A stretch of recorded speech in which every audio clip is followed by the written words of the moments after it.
Eu quero começar, presidente. Eu queria fazer só uma ponderação que você falasse um pouco mais alto, Tá bom, sabe? Porque a idade vai diminuindo a audição eu aqui. vou falar mais alto. Tá bom.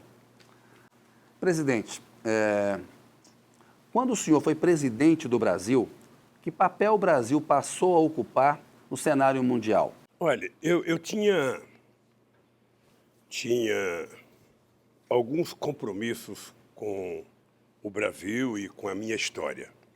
E antes de dizer esse compromisso, eu queria primeiro agradecer a entrevista, dizer que é uma oportunidade extraordinária que você está me dando de poder colocar a verdade nua e crua, sempre desafiando qualquer empresário, qualquer juiz, qualquer promotor a provar qualquer deslize, sabe, da minha conduta ética e moral nesse país, da minha honestidade, e reafirmar que tem um inquérito mentiroso a meu respeito, uma acusação mentirosa e um julgamento mentiroso. E isso eu faço questão, eu tenho uns 20 anos de vida pela frente, de tentar provar a farsa e a montagem que fizeram para poder me colocar aqui.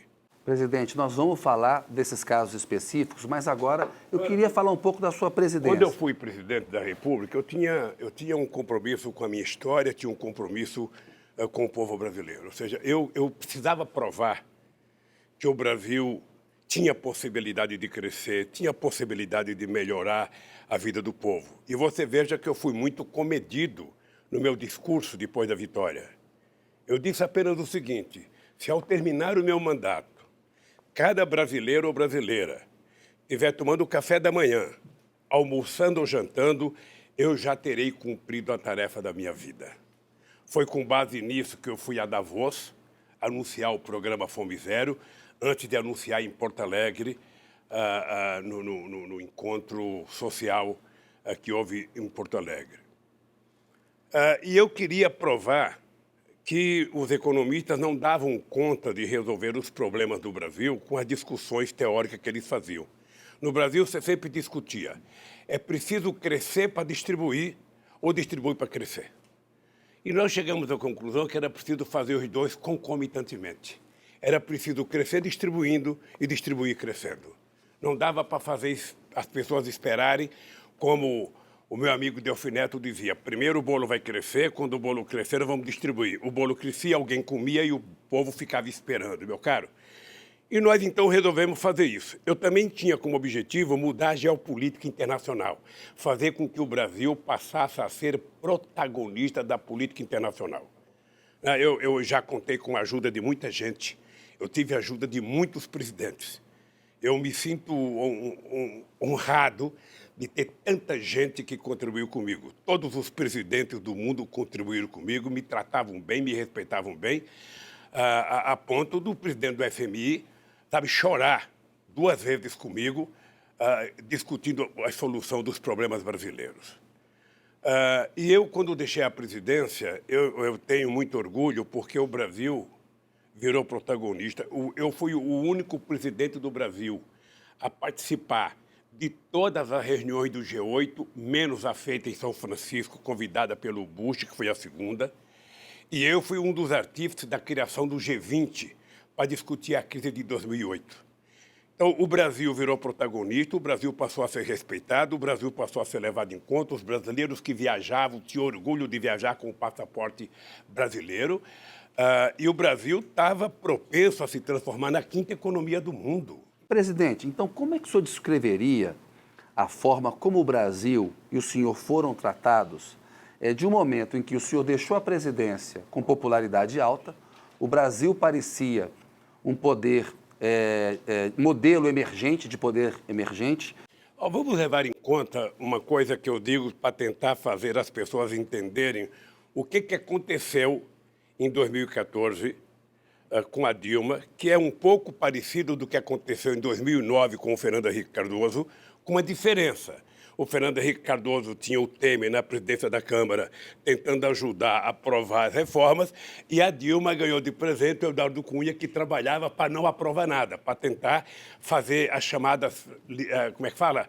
As propostas bombas. Pautas bombas. A pauta bombas. A Dilma mandava desonerar esse copo e vinha não apenas o copo, a garrafa, o bar, a esquina, a rua, ou seja, na verdade, trabalharam para prejudicar a presidenta Dilma. Essa foi a diferença básica. A segunda coisa, é importante lembrar que a Dilma, em 2012, tinha 75% de aprovação. Era a maior aprovação de um presidente naquela época, até mais do que eu, no final do seu primeiro mandato. Ora, então a Dilma, ela estava bem. Quando é que as coisas se desarranjaram? Eu acho que houve um descuido no trato da política externa, porque eu tratava com muito carinho. Eu sempre achava que política você não faz por e-mail, política você não faz por fax, política você não faz por Instagram, você não faz por Zap.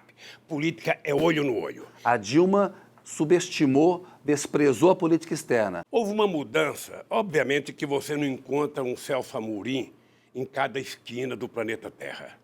O Celso Amorim, eu tinha ele, quando ele estava na ativa, como o mais importante ministro das Relações Exteriores do mundo. Eu sei o quanto o Celso era levado em conta. Eu sei o quanto o Celso era respeitado pela China, pela Rússia, pelos Estados Unidos. O Colin Powell, que era secretário de Estado americano, para escrever alguma coisa sobre a Venezuela, ligava para o Celso Amorim. Então, obviamente que a Dilma não teve o Celso Amorim, ela escolheu outro companheiro e não teve o mesmo resultado. E política externa significa você ganhar confiança, significa você conversar com as pessoas, significa você ter paciência, significa você ouvir. E eu fazia isso com prazer, porque eu sonhava estrategicamente ter o Brasil entre os principais países do mundo na decisão da geopolítica internacional. É por isso que nós criamos o BRICS, é por isso que nós criamos o IBAS, que era Brasil, África do Sul e China e Índia. A China queria entrar, a gente não deixava porque a China não era democrática. Presidente, por que aconteceu com o senhor e com o Brasil o que aconteceu? Olha, quando houve o impeachment da Dilma, o impeachment, eu diria, com base numa mentira deslavada, com base numa farsa montada, eu tinha certeza que o processo contra Dilma era o início de um processo que teria que terminar em mim. Você deve ter conversado comigo algumas vezes e eu disse o seguinte: o impeachment não termina se não passar pelo Lula, porque eu não conseguia enxergar como é que tiro a Dilma para deixar o Lula voltar para a presidência do Brasil.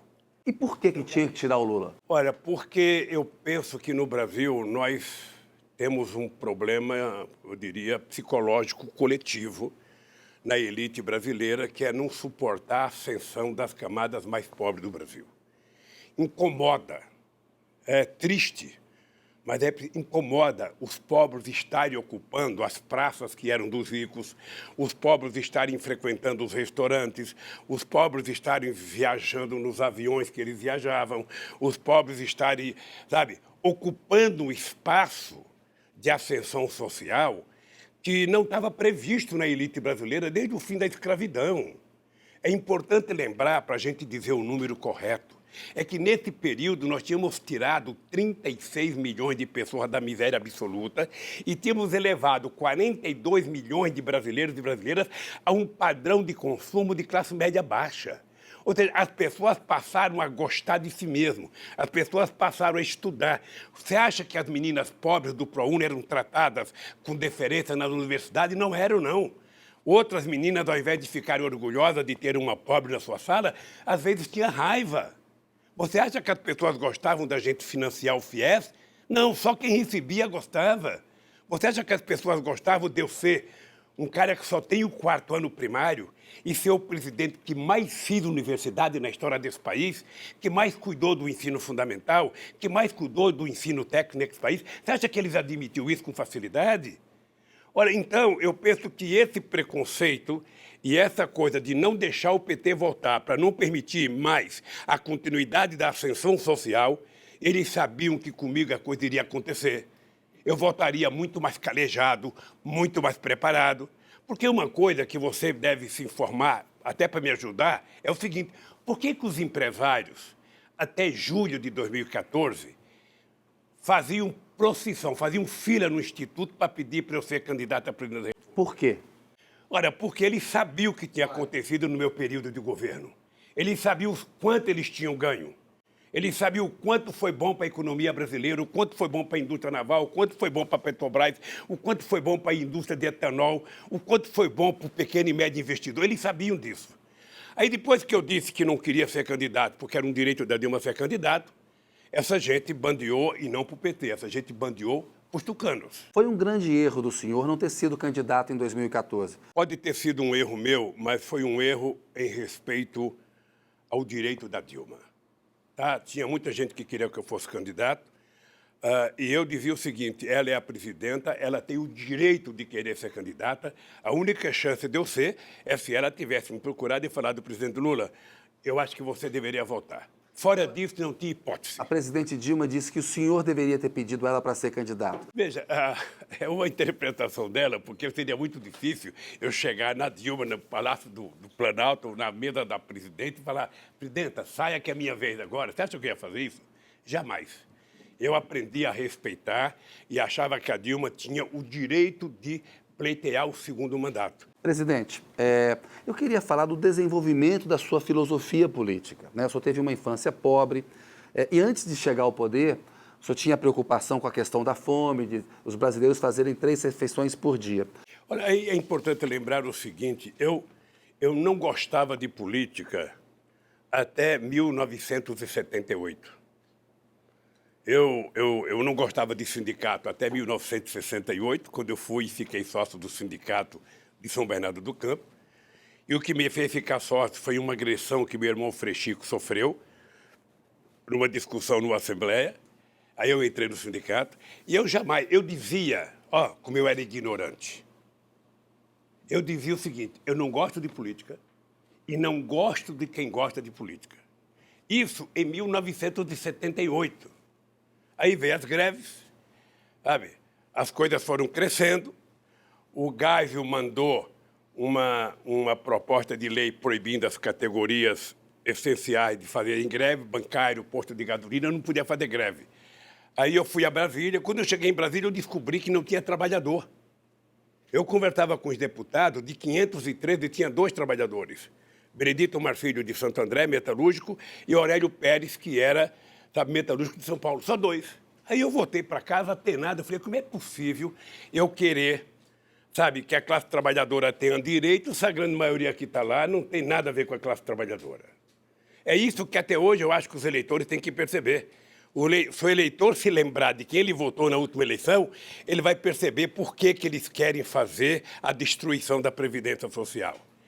Aí, veja que absurdo. Eu que em junho dizia que não gostava de política e não gostava de quem gostava de política, em setembro estava fazendo campanha para o Fernando Henrique Cardoso ser candidato ao Senado, porque tinha sublegenda e ele disputava com o Franco Montoro.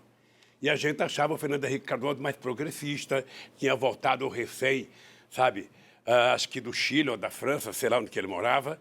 E aí um grupo de sindicalistas procurou o Fernando Henrique Cardoso, fomos apoiar ele e fizemos com que o doutor Maurício, que era nosso advogado de São Bernardo, fosse o suplente do Fernando Henrique Cardoso. Ele perdeu até para o Cláudio Lemos. Ele perdeu para o Montoro, mas o Cláudio Lemos foi o segundo. E aí o Fernando Henrique Cardoso ficou até assumir. Quando ele assumiu, que o Montoro foi eleito governador em 82, o Fernando Henrique Cardoso mudou de posição e o PT já existia. Aí o senhor viu que era importante fazer um partido político? Eu cheguei à conclusão de que se nós quiséssemos mudar a história do Brasil, nós tínhamos que criar um partido político. Criar um partido político em que a classe trabalhadora dirigisse esse partido político, em que a classe trabalhadora, junto com outras pessoas, fizessem o programa desse partido. E aí foi importante porque a gente juntou não apenas o que tinha de melhor no movimento sindical, a gente juntou o que tinha de melhor na esquerda brasileira, o que tinha de melhor na intelectualidade, o que tinha de melhor na igreja, progressiva, sobretudo com o pessoal da teologia da libertação. E a gente juntou muitos estudantes e o PT virou, o maior partido de esquerda da América Latina. E aí, presidente, o que aconteceu com o Brasil, falando em termos de união nacional, coesão nacional e de mobilidade social durante o seu governo? Olha, eu duvido, eu não conheço que tenha tido na história do Brasil um governo mais plural do que o meu e mais participativo do ponto de vista da democracia. Eu tinha muitos ministros que não tinham nada a ver com o PT, muitos ministros, figuras importantes como Celso Amorim não era do PT, Da elite. como Furlan não era do PT, Miguel Jorge não era do PT, Márcio Tomás Bastos não era do PT. Tinha muita gente importante que não era do PT e fora os outros nomes. Ou seja, o que eu tinha preocupação? Eu não tinha sido eleito para governar para o PT, eu tinha sido eleito para governar para a sociedade brasileira. É por isso que eu dizia, eu vou governar para todos, agora as pessoas têm que saber que no meu governo nós temos um olhar preferencial para os mais pobres. E aí, presidente, foi um erro ter feito um governo de conciliação com as elites? Eu não acho que eu fiz um governo de conciliação. Na verdade, O senhor disse que todo mundo ganhou. isso é bom. Só não pode todo mundo ganhar no jogo de futebol, porque aí um tem que ganhar, ou no mínimo empata. Mas veja, eu tinha um país esfacelado. Vamos lembrar, quando eu cheguei na eleição, na presidência da República, o Brasil era desacreditado a nível internacional. O Malan, todo ano, ia pedir dinheiro para fazer o fechamento do caixa. O Brasil devia ao FMI. O Brasil não tinha dinheiro para financiar as suas exportações. E o Brasil tinha uma dívida com o FMI. O que nós fizemos? Nós reconquistamos a credibilidade. O Brasil saiu de 60 bilhões de exportação para 480 bilhões de exportação. Não é pouca coisa. Nós criamos uma série de instrumentos e fez o Brasil ir ganhando confiança, e crescendo, e crescendo, e crescendo, e crescendo. E eu tinha certeza que o Brasil só ia crescer quando mais da metade da população começasse a consumir. E aquela ideia minha de que muito dinheiro na mão de pouca gente é concentração de renda. E pouco dinheiro na mão de muitos é distribuição de renda. E hoje a miséria está crescendo no Brasil. Foi com essa filosofia que eu resolvi governar o Brasil.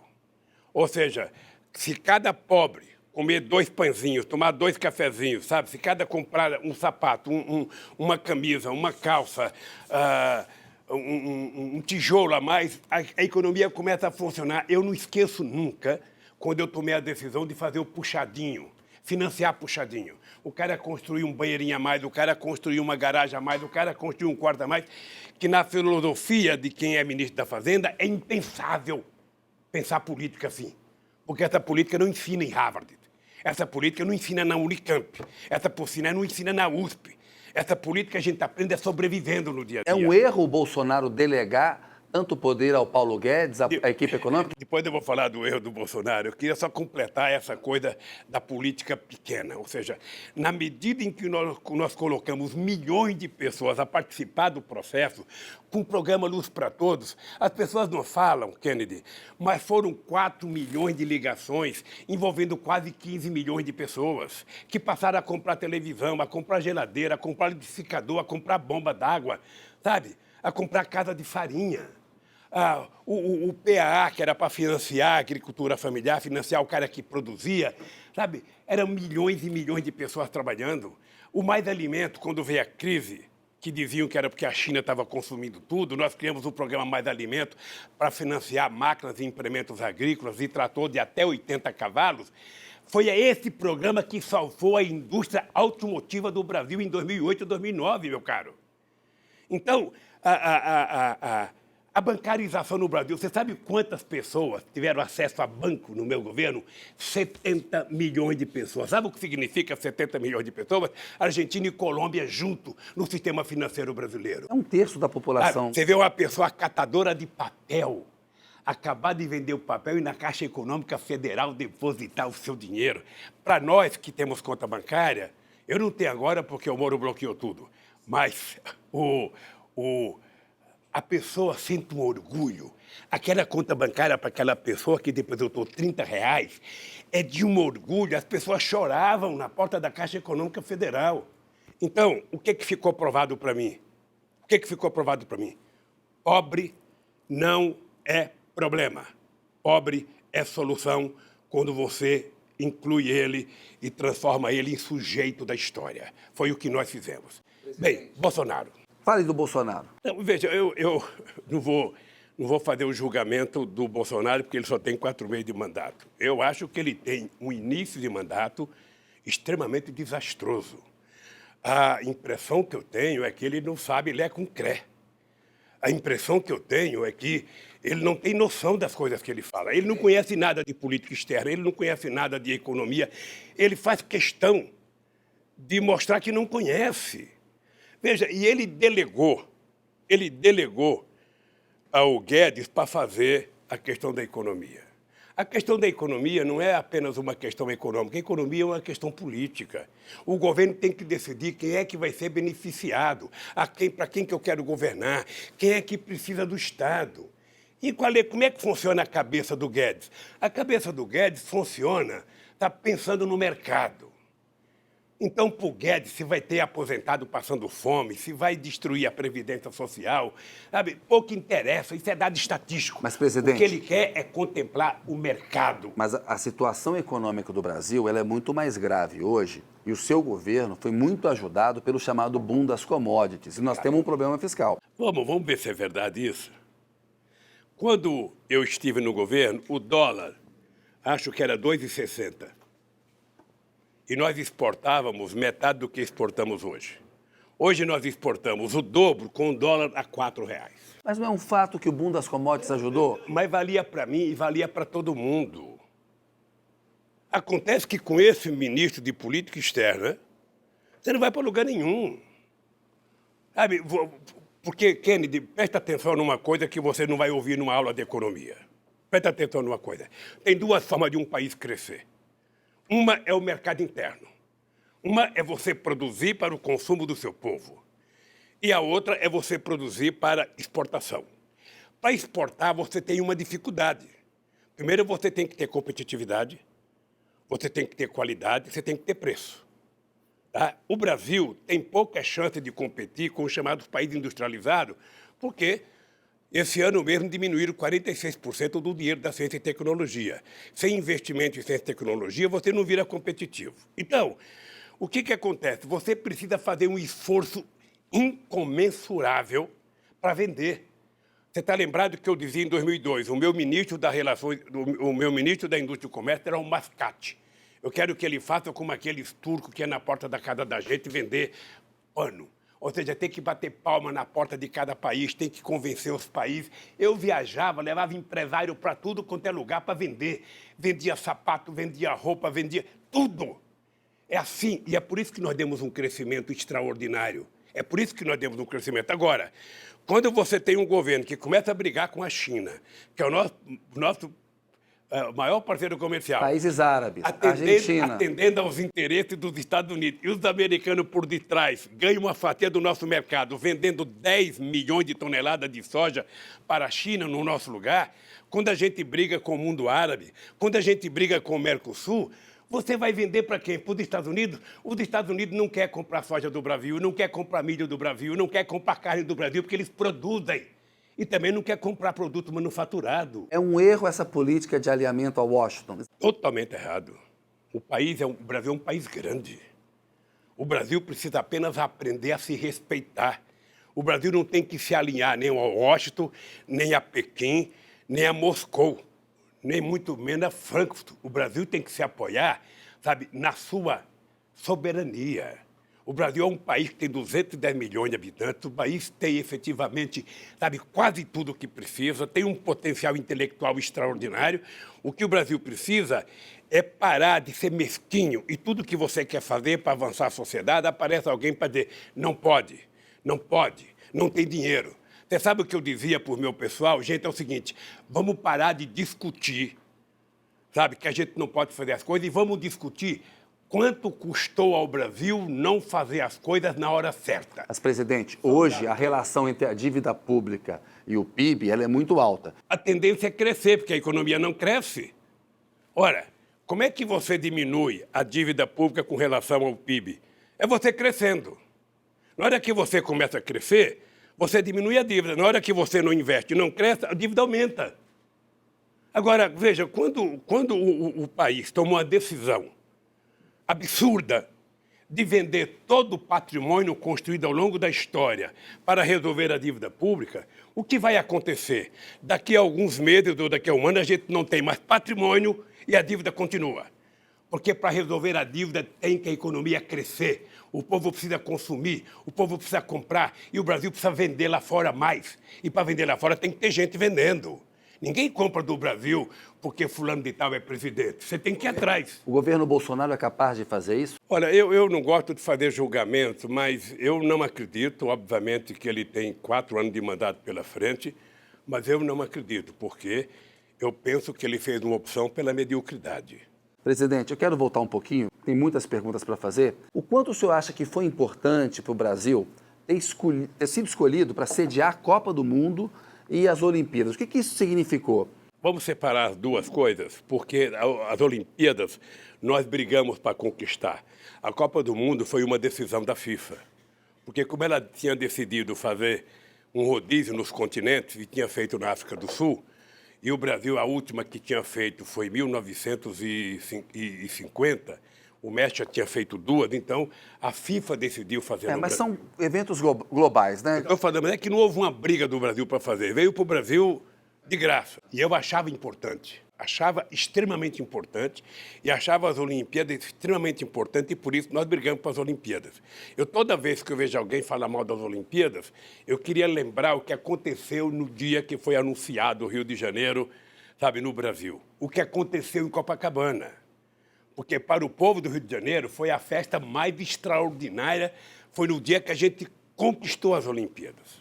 E aí houve um processo de destruição da Copa do Mundo. Eu acho que até influenciou nos jogadores, porque quando chegou 2014, o clima era um clima de guerra. Como você é um jornalista de muita competência, eu queria te pedir para você fazer algumas coisas para investigar. Tá?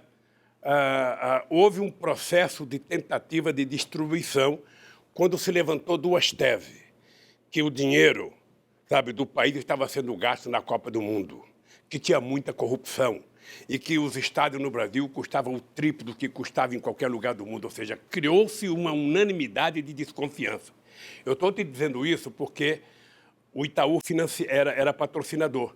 Eu chamei o Roberto Setúbal e os diretores dele para conversar como é que eles estavam tratando a Copa do Mundo sem fazer a publicidade para convencer a sociedade a aceitar a Copa do Mundo. Chamei a Ambev para conversar, sabe? Estão destruindo a Copa do Mundo e vocês são patrocinador, vocês não fazem nada. Chamei o João Roberto Marinho para conversar sobre a Copa do Mundo. Você é a emissora que vai transmitir. O que vocês estão fazendo? Conversei com a Dilma, de que era preciso recuperar a Copa do Mundo, porque era só corrupção, só corrupção. Inventou-se a ideia do padrão FIFA e tudo era padrão FIFA, padrão FIFA. Chamei uma pessoa que você deve conhecer, chamada Valmir Campelo. Era ministro do Tribunal de Contas da União. Ele foi designado pelo Tribunal de Contas para acompanhar todos os estádios da Copa do Mundo. E eu falei, Valmir, eu gostaria de saber o seguinte, tem corrupção em algum estádio? Tem um relatório final no Tribunal de Contas da União. Ele dizia, não tem. Não peguei corrupção em nenhum estádio. Teve um probleminha no Rio de Janeiro, que numa reunião com as empresas e com o governador foi resolvido. Isso é um dado do Tribunal de Contas da União. Presidente Lula, foram oportunidades perdidas? Eu acho que foi. Eu acho que foi. Sabe, você tem um evento como a Copa do Mundo, em que você poderia vender as coisas boas que esse país tinha, e você passou a vender desgraça nesse país, aquela cena da vaia da Dilma na abertura da Copa do Mundo, eu, sinceramente, jamais imaginei que setores da classe média, porque não era trabalhador, ali não tinha trabalhador na entrada da Copa do Mundo, até porque não podia pagar. Muitos eram chamados de coxinhas. Não, e eu acho que teve muito ingresso dado por empresa, sabe? Você vê, eu não fui convidado para a Copa do Mundo. Você acredita que eu não fui convidado para a Copa do Mundo? Você não pensa que eu fiquei frustrado em cada forma? Nem me convidaram para ir lá, até repartir as vaias com a Dilma, sabe? Então, aquilo foi um desastre para o Brasil. As Olimpíadas também? Não, as Olimpíadas é diferente, meu cara. As Olimpíadas, ela foi feita com tempo hábil da gente fazer o que tem de melhor. Eu lembro de um discurso que eu fiz quando eu voltei, sabe, de Copenhague, dizendo para os presidentes das federações, vocês têm que elaborar um plano de metas para que a gente possa chegar nas Olimpíadas com o Brasil virando uma potência olímpica. Agora, isso dependia, na verdade, de quem cuida do esporte, não do presidente da República. Eu acho que foi uma oportunidade mal aproveitada pelo Brasil. O Brasil já estava tomado de ódio, já estava tomado de uma disputa insana, já estava tomado, e isso prejudicou o país. Na verdade, a gente jogou fora essas duas oportunidades. Esse ponto é importante. Por que aconteceram tantos protestos de rua no Brasil em 2013 e qual foi o real significado daquilo para a política brasileira? Você sabe que eu acho que até hoje nós não avaliamos corretamente o que aconteceu em 2013. Ninguém me convence de que aquilo foi porque a polícia de São Paulo bateu numa manifestação de 3 mil pessoas que estavam reivindicando 20% de diminuição no aumento do transporte e que a sociedade foi para a rua, sabe? Não acredito. Aquilo, na minha opinião, já fazia parte da arquitetura política de derrubar o governo, de tirar o PT do poder, porque era uma manifestação muito contra o PT. Nós começamos entendendo que era uma manifestação por reivindicação, e não era por reivindicação. Eu vi alguns vídeos na internet, sabe, que teve, naquela época, 8 milhões de visualizações, 15 milhões, ou seja, era uma coisa que só podia ser, como é que fala, patrocinada por robô. O senhor não acha que eram protestos naturais? Não, não era natural. A Globo jamais cancelaria a grade dela para colocar manifestação. Ela não colocava isso nem no enterro do Roberto Marinho. A Globo cancelou sua novela para mostrar as manifestações. Você acha que isso é de graça? Porque era notícia. Mas notícia era a campanha das diretas, ela nunca suspendeu a novela para mostrar. Na verdade, aquilo era convocado pelo Jornal das 8, pelo Jornal das 7, por Ana Maria Braga, era convocado por todo mundo, era convocado na televisão. Ok, é o seguinte, eu não tenho... O senhor não está negando uma realidade? Não estou negando uma realidade. Eu não estou negando... A verdade é que naquele tempo a economia não estava mal. É importante lembrar que a economia cresceu, eu acho que 1,9% ou 2% naquele ano. É importante lembrar que a gente tinha pleno emprego, Kennedy. A gente não pode esquecer que em 2014 a gente tinha 4,3% de desemprego no Brasil. Você sabe o que significa isso? Significa Finlândia, Noruega, Dinamarca, Suécia, sabe? Holanda. O Brasil nunca teve isso. Significa que tinha um crescimento da economia de forma extraordinária. Eram 20 milhões de empregos nesse país. Era gente voltando do Japão, era gente voltando de Portugal, era gente voltando de todas as partes do mundo para trabalhar aqui, meu filho. Essa coisa era em 2013. E por que o governo Dilma, então, fracassou? Eu vou tentar mostrar o que eu acho de erro político. Veja, a Dilma ela utilizou uma política, talvez orientada pela equipe econômica, de desoneração. Eu fiz 47 bilhões de desoneração na crise de 2008. E, na época, eu fiquei muito nervoso porque a indústria automobilística brasileira não tinha nenhuma razão de paralisar. Ela paralisou a pedido das matrizes, porque era preciso sustentar a quebra deles nos países de origem. Eu fiquei muito nervoso, muito. Inclusive, tive uma briga muito séria com alguns empresários da indústria automobilística. Pois bem, então eu desonerei 57 bilhões para tentar recuperar a economia. E no ano seguinte crescemos 7,5%, correto? Eu acho, não sei se a Dilma ou o Guido a Dilma, não sei, mas de qualquer forma o governo começou a fazer uma política de desoneração sem levar em conta, primeiro, o compartilhamento. Se eu vou desonerar para uma categoria econômica, eu tenho que conversar com os trabalhadores para saber o que eles vão ganhar. Segundo, eu tenho que desonerar por um prazo determinado. Eu não posso desonerar para sempre. Eu tenho que utilizar aquilo, sabe, como se fosse o chuveiro da minha casa. Eu abro para tirar o sabão e depois eu fecho. Eu vou controlando aquilo. E nós fizemos 540 bilhões de desoneração entre 2011 e 2014. Eu não sei se o número é exato. E acabou com o superávit fiscal. O problema é que quando você tem uma torneira entrando, enchendo a caixa, e você tem uma torneira, sabe, saindo, e a que está saindo sai mais do que entra, uma hora acaba. Quando a Dilma percebeu... Presidente, mas além do erro na economia, ela cometia erros com o Congresso. Não foi um desastre combinar esse desprezo pelo Congresso, esse erro político e o erro na economia? Eu vou falar. Foi ou não foi? Primeiro, Foi um erro, presidente. Primeiro, deixa eu terminar só o erro econômico. Então, quando a Dilma descobriu isso, a Dilma fez uma medida provisória, mandou para o Senado para acabar com a desoneração. O que o Senado fez? Devolveu. Porque ela se relacionava mal com o Congresso. Eu comecei a entrevista mostrando a diferença entre o Temer na presidência da Câmara do Fernando Henrique Cardoso e o Eduardo Cunha na presidência da Câmara da Dilma. Tá? Eu gostava de fazer política. A Dilma certamente não tinha a paciência que eu tenho. Sabe? E talvez isso tenha sido... Eu senti isso quando começou o processo de impeachment, que eu fui conversar com deputados e senadores. Eu nunca vi tanta gente falar mal Da Dilma. de uma pessoa como as pessoas falavam da Dilma. Sabe? É um negócio absurdo. E a Dilma estava recebendo como informações mentiras. As pessoas mentem para quem está no governo. E os deputados diziam para a Dilma, eu tenho tanto voto, nós temos tanto voto. Não tinha. Mas ela não ouvia as críticas, presidente. Eu conversei com o senhor tinha críticas à Dilma. Ela ouvia. Agora, não basta ouvir, é preciso você ouvir e mudar de comportamento. A Dilma é uma pessoa que eu tenho um apreço excepcional. Ela é de convicção muito forte. Ela, às vezes, acha, sabe, que o medo é que vai fazer as pessoas obedecerem. Uma vez eu falei para a Dilma, você tem que aprender a diferença entre um líder, sabe, e alguém que governa por medo. Ou seja, o cara que tem medo, ele não faz as coisas. O cara faz as coisas se ele tiver prazer. A arte de governar, eu nunca disse na minha vida. Você sabe com quem você está falando? Nunca falei. Não faz parte da minha vida. Eu, de vez em quando, brigava com meus ministros, porque eles iam ler o documento, ele falava assim, o presidente Lula determinou. Falava, peraí, eu não determinei nada, eu pedi. O que você gosta de determinar? Para mostrar autoridade? Autoridade a gente conquista. E o carinho vale muito mais do que uma bronca. Sabe? E graças a Deus eu aprendi a fazer isso muito bem. A Dilma não tinha a mesma paciência que eu.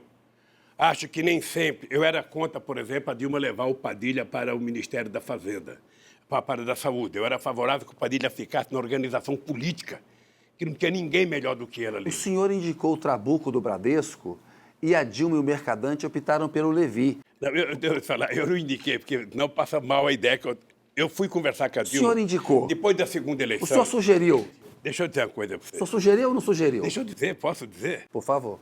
Então, deixa eu dizer uma coisa para você. Quando a Dilma ganhou o segundo mandato, eu fiquei muito assustado, porque eu estava no dia da apuração no Palácio do Alvorada, assistindo a apuração. E quando terminou a apuração, que deu a vitória da Dilma, eu senti no olhar da Dilma, no semblante da Dilma, e eu não sei se eu posso falar isso aqui, mas é o que eu sinto. Eu senti que a Dilma não estava satisfeita por ter ganho. Eu lembro que ela estava olhando para fora, olhando para o infinito. Eu encostei, ela falou assim para mim, presidente, eu nunca mais participo de um debate. E é engraçado, porque intelectualmente a Dilma conhecia o Brasil na palma da mão. Conhecia o Brasil na palma da mão. Portanto, a Dilma não tinha que ter medo, ela não tinha que ler nada. Ela praticamente escrevia um livro cada debate. Mas ela não era uma boa política, Então, presidente? Eu fui convidado para ir ao Palácio do Torto, aí a Chácara do Torto, conversar com ela sobre o governo. E eu fui dizer para ela o que eu estava pensando que ela deveria fazer. Eu fui dizer para ela que ela deveria renovar o governo antes do final do ano, não deveria esperar. Eu fui dizer para ela que seria importante que ela colocasse pessoas que conversassem melhor com o Congresso Nacional. Sabe? Não posso ficar citando nomes, mas um nome que eu sugeri para ela era que o Jacques Wagner fosse para a Casa Civil, porque o Jacques Wagner é todo cheio de jogo de cintura. Trabuco na Fazenda. Eu fui conversar com ela porque o Trabuco tinha sido o cara que mais defendia o governo dela. Tem vários discursos do Trabuco defendendo ela. Ela disse que ia conversar com o Trabuco, que ela ia não sei para onde, na volta ia passar e ia conversar com o Trabuco. Aí, de repente, ela volta e eu vejo pelo jornal que ela chamou o Levi. Ela não me comunicou que tinha chamado o Levi. Ou seja, realmente, eu sabia o que ela pensava do Levi, porque o Levi trabalhava no Ministério da Fazenda, e eu não entendia ela chamar o Levi. Eu não entendi. O senhor se decepcionou? Não, ele não iria para o meu governo, mas ela chamou, deve ter alguma razão. Porque no regime presidencialista, as pessoas... Sabe, espero que esteja certo. Eu acho que não deu certo, ele não respeitava ela. As informações que eu tenho do governo é que ele era sarcástico na relação com ela. E uma pessoa cheia de autoafirmação como a Dilma, na hora que, sabe, o carro começa a derrapar, nem sempre tem a tranquilidade de parar e falar, peraí, vamos parar, vamos ouvir, vamos conversar. Eu, por exemplo, nas minhas reuniões presidenciais, eu nunca comecei uma reunião falando. Eu convocava a reunião, sentava lá 10, 12 pessoas em volta da mesa, eu dizia, o problema é esse. Aberta a palavra, fala Kennedy. E falava todo mundo, quando todo mundo falava, aí eu falava. Sabe, se você é o presidente e você começa falando, você não deixa mais ninguém falar. Acabou, ninguém vai falar para contrariar o presidente da República. Então, tem estilos diferenciados. Eu, às vezes, lamento de não ter sido mais incisivo com a Dilma para fazer algumas coisas, mas é que quem está de fora também tem que ter muito cuidado, porque eu, na verdade, sabe, fiz questão, e a Dilma é testemunha disso, de deixar a Dilma governar do jeito que ela queria, como ela queria, e levar as pessoas que ela queria para o governo. Presidente, para muitos brasileiros, a corrupção é o maior problema do país. O senhor presidiu o Brasil durante 8 anos, tem uma carreira política. Qual que é o peso real da corrupção para impedir o progresso do Brasil? Eu acho que a corrupção tem um peso, mas não é o peso a ponto de atrapalhar o crescimento da economia no Brasil. Sabe, o que atrapalha o crescimento da economia do Brasil é que o Brasil nunca pensou efetivamente em se desenvolver. O Brasil se contentou em ser o que é, um país para 35 milhões, e o restante que seja número estatístico. É importante lembrar, no meu governo foi o único momento em que a gente resolveu governar o Brasil para 100% do povo brasileiro. É importante lembrar que todos os instrumentos de combate à corrupção nesse país foi feito nos 8 anos e nos 4 anos da Dilma. Tudo que nós fizemos.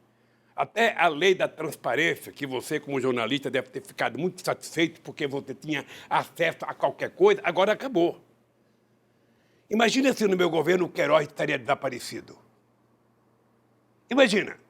Eu não vejo a imprensa cobrar o Queiroz mais. Mas o que tem que ser cobrado do Queiroz? Não, cobrado do Queiroz não, ele tem que prestar julgamento, ele foi denunciado.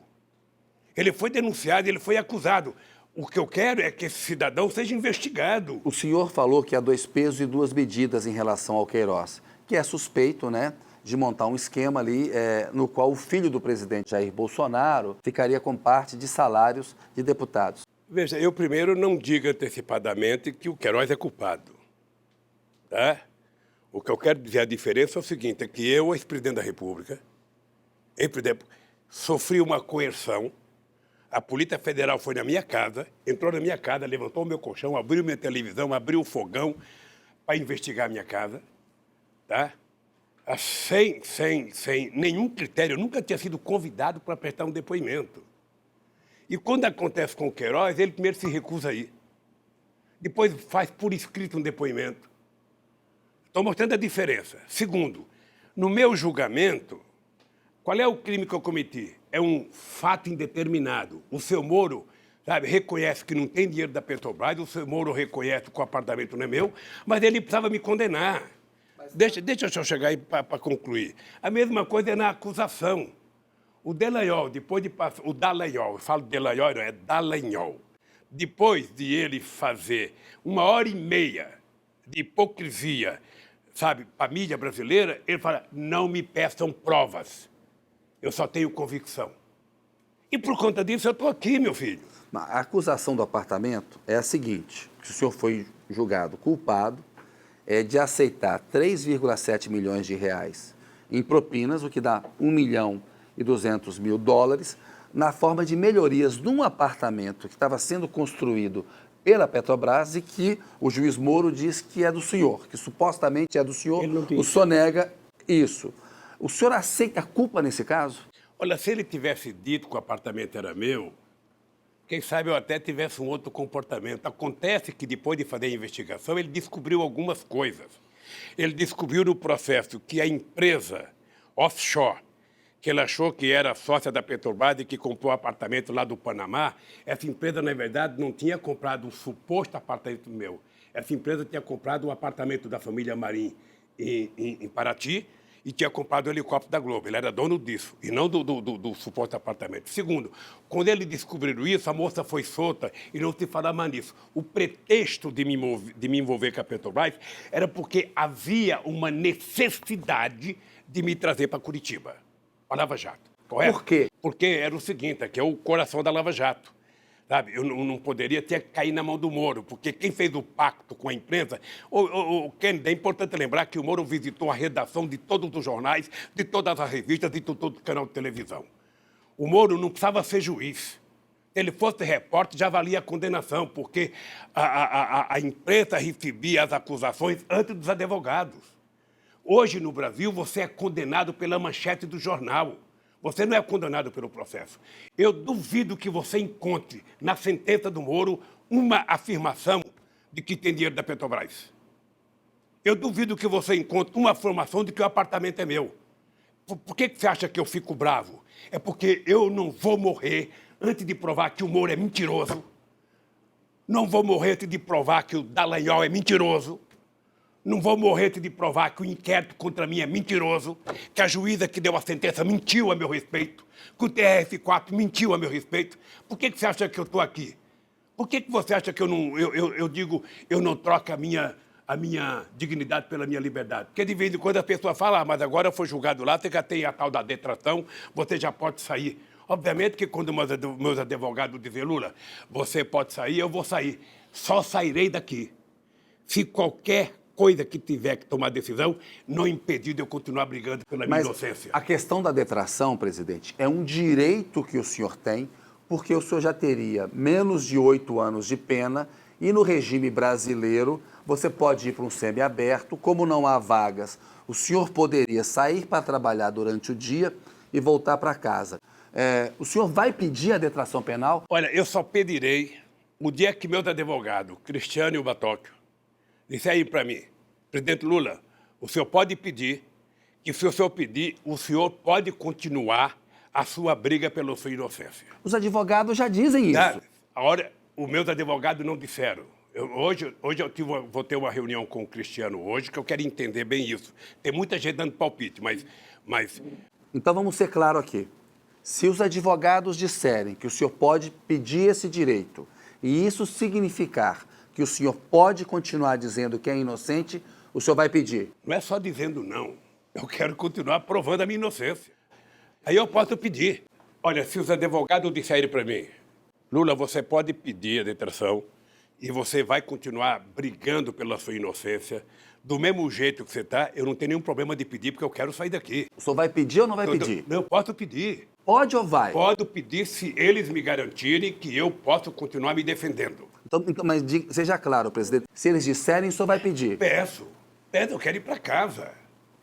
Agora, se eu tiver que abrir mão de continuar a briga pela minha defesa, eu não tenho nenhum problema de ficar aqui. O senhor falou do juiz Sérgio Moro, nós fizemos um documentário, What Happened to Brazil, que em português se chama Brasil em Transe. E o Moro nos respondeu, até agradeço a carta que o senhor nos enviou por meio do seu advogado Cristiano Zanin, porque nós tentamos entrevistar o senhor. Essa entrevista era para ter sido feita há muito tempo. E estamos fazendo até hoje, que é no dia da liberdade de imprensa. O juiz Sérgio Moro disse ao documentário, presidente, o ex-presidente Lula foi condenado por ser um mentor do escândalo da Petrobras. Cerca de 2 bilhões de dólares foram pagos em propinas, usando contratos da Petrobras durante a sua presidência. O apartamento faz parte de propinas que foram direcionadas para o seu benefício pessoal. O Moro está certo? Você sabe qual é a desgraça da mentira? É que quem conta a primeira é obrigado a continuar mentindo a vida inteira para poder sustentar a mentira. Eu vou dizer para você, o Moro mente com relação ao meu processo. O Dallagnol mente. Porque se eles tivessem alguma prova contra mim, eles mostravam. Como é que o Moro me condena por um crime indeterminado? Como é que o Dallagnol pede a minha condenação por convicção? A pessoa tem que ter prova. A pessoa tem que ter prova. Aliás, a Justiça de São Paulo, essa semana, deu ganho de causa para a dona Marisa no apartamento do Guarujá. O verdadeiro apartamento que ela comprou, as cotas que ela pagou, que ninguém tinha devolvido para a gente, entramos com um processo e a gente ganhou na Justiça de São Paulo o apartamento. Então a dona Marisa ganhou. Depois eu vou mandar dar a sentença para você saber, porque eu não sei, Kennedy, quando é que vai haver a retratação. Mas eu não quero morrer sem essa gente pedir desculpa ao Brasil pelo que fizeram. Eu quero ouvir o senhor sobre coisas históricas que têm a ver com o que aconteceu no Brasil. Quero saber por que o senhor concordou em ser ministro da Casa Civil da Dilma e se havia ali uma intenção de evitar ser processado pelo Moro. Eu aceitei ser ministro da Dilma à meia-noite, quando o Jacques Wagner e o Ricardo Berzoino disseram que se eu não aceitasse, não tinha solução. Eu disse para a Dilma, bom, para mim aceitar ser ministro, é preciso então a gente rediscutir a política econômica. Não tinha solução, evitar o impeachment. Eles achavam que eu evitaria o impeachment. Eu, conscientemente, não achava nenhuma vantagem ter ido para o governo naquela altura do acontecimento. Ninguém entra num carro, a alta velocidade para conseguir controlar o carro. Agora, em função de um apelo feito pelo Jacques Wagner e pelo companheiro Ricardo Berzoino, eu aceitei desde que a gente mudasse a política econômica.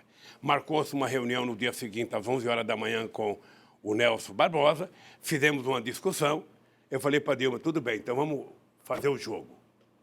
Se eu tivesse preocupação de ser julgado e de estar aqui, eu não estaria no Brasil, Kennedy. Eu estou aqui porque eu quero estar aqui.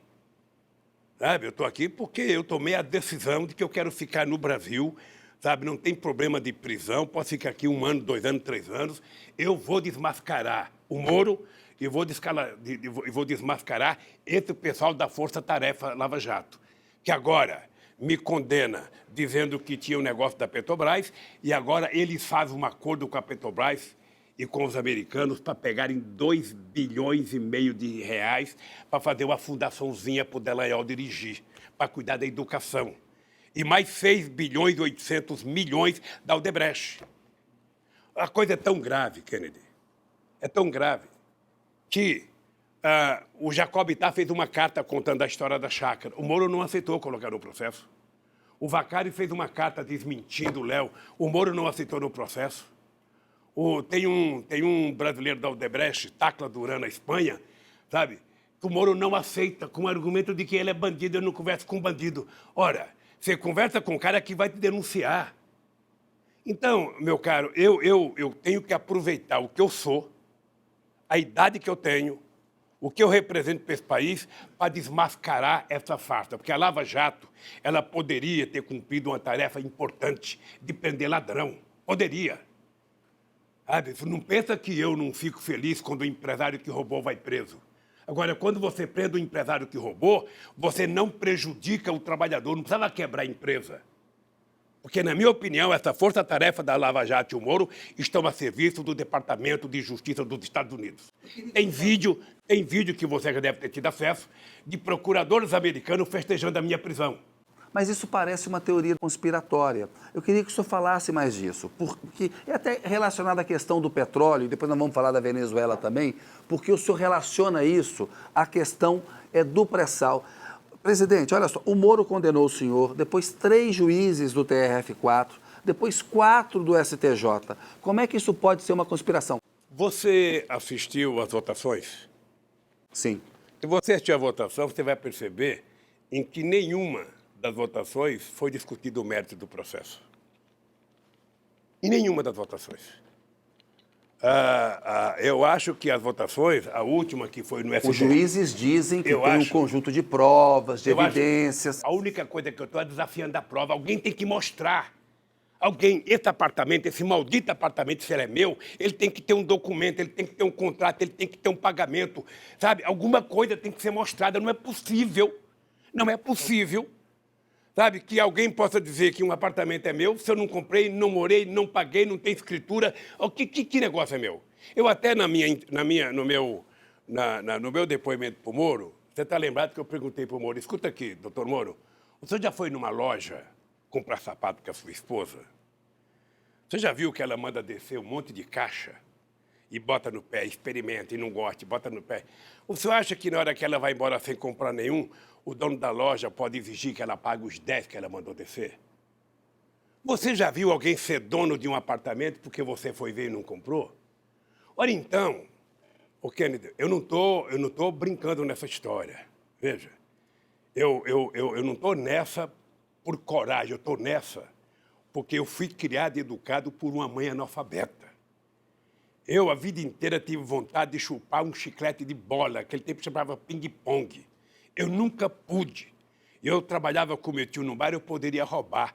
Eu nunca roubei porque eu aprendi com a minha mãe. Acha que um cara que virou presidente da República, que tinha o status que eu tinha a nível mundial, que tinha o carinho que eu tinha a nível mundial, iria sujar a minha biografia por um maldito apartamento? Sabe? Acha que eu ia fazer isso? Jogar fora um patrimônio construído? Ora, se essa gente tivesse prova, essa gente me desmascarava. O meu julgamento no TRF4 foi uma farsa montada, sabe, articulada. 4 juízes se sentam numa sala e falam, sentença essa e vamos mudar. Agora mesmo no STJ. Até a multa é a mesma. É o seguinte, meu caro, quando o comandante do Exército, antes das eleições, vai dizer que o Lula não pode ser liberado, quando a Rede Globo de televisão faz mais de 100 horas de Jornal Nacional contra o Lula, e todo mundo sabe a pressão que é feita a cada próximo de julgamento, todo mundo com medo. Sabe, então, meu caro, é o seguinte, eu vou brigar pela minha justiça e quero a minha absolvição. A única coisa que me interessa não é ficar em casa. A única coisa que me interessa é a minha inocência. E eu vou brigar por ela até os últimos dias da minha vida. Como que o senhor reagiu quando o senhor soube, teve ciência daquele vazamento, daquele grampo, daquela conversa entre o senhor e a então presidente Dilma? Foi muito engraçado, porque eu acho que quando houve aquele vazamento, ali ficou claro que algo de anormal estava acontecendo no país. E naquele momento, a Lava Jato tinha aprisionado, sabe, o Congresso Nacional, a Câmara, o Senado e as Cortes Superiores. Estava todo mundo com medo. Tá? Porque não é possível que não haja um paradeiro. O Dallagnol, ele ameaçou fazer greve de fome contra a Câmara, ele ameaçou fazer greve de fome contra o Senado, ele ameaçou o procurador da época, o Janot. Mas a sua reação ao grampo? A minha reação ao grampo foi que o Brasil estava fora de controle. O Brasil não tinha mais autoridade. Tá? Porque um juiz de primeira instância fazer todos os desatinos que o Collor fez e a sustentação que ele tinha... Que o Collor fez, não? Que o Moro fez. Tá? O que ele fez, ele só podia fazer porque ele tinha conquistado uma coisa anterior, que era a unanimidade da imprensa. A unanimidade, ou seja, não importa que seja verdade, você fala e nós aqui transformamos em verdade. A imprensa é manipulada pelo Moro, na sua opinião? Não, ela foi acordada. O Moro fornecia à imprensa as informações em primeira mão, do jeito que ele entendia. A imprensa transformava a mentira do Moro em verdade, sabe? E aí o cara já estava condenado. Por isso, por que você acha que eu resolvi resistir?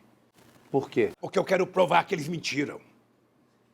Eu desafio o Moro, ó, na tua frente aqui, olhando para a câmera, eu desafio o Moro, eu desafio o Dallagnol, eu desafio qualquer um do Ministério Público, porque eu gosto da instituição.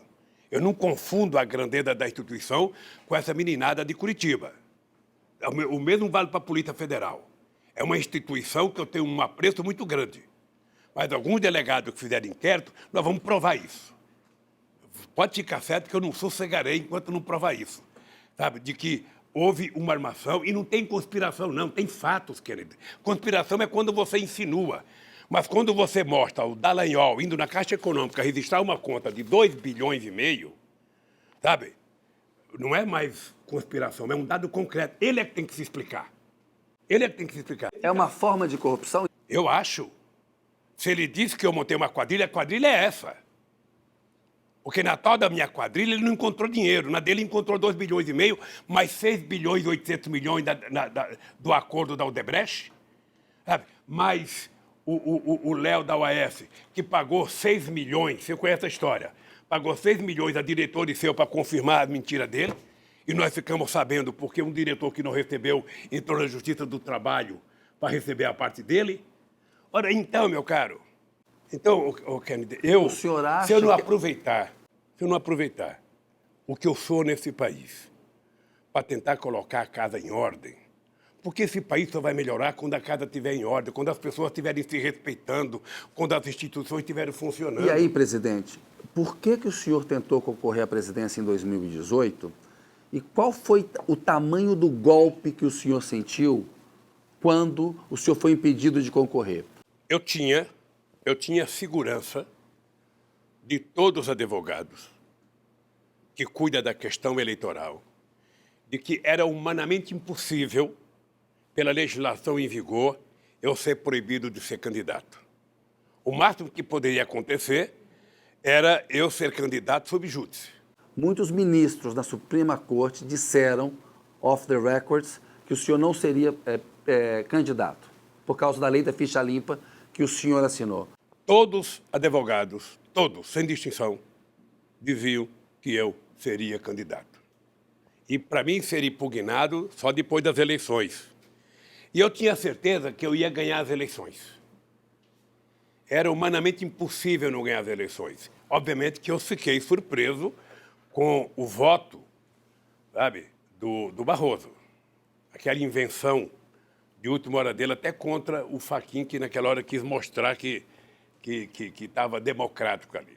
Então, ali, quando eu tive que fazer a carta indicando o Haddad como candidato, eu percebi, sabe, que eu tinha perdido aquele assalto na luta de boxe. Para a história, é verdade que o senhor resistiu a assinar aquela carta, passou um tempão não querendo assinar? Não, a carta eu fiz sozinho aqui na prisão.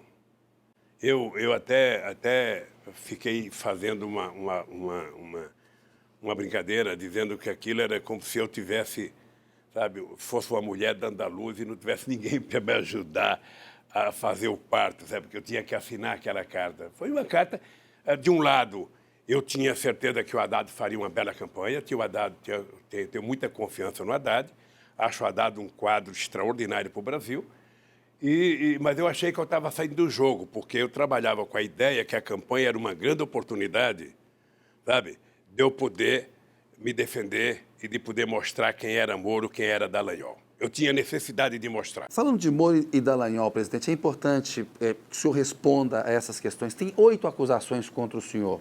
Incluem lavagem de dinheiro, tráfico de influência. O senhor nega essas acusações, diz que não tem enriquecimento pessoal. Agora, não é um fato que a Lava Jato mostrou uma corrupção endêmica entre a política e entre os empresários e que o senhor não fez o suficiente para combater isso?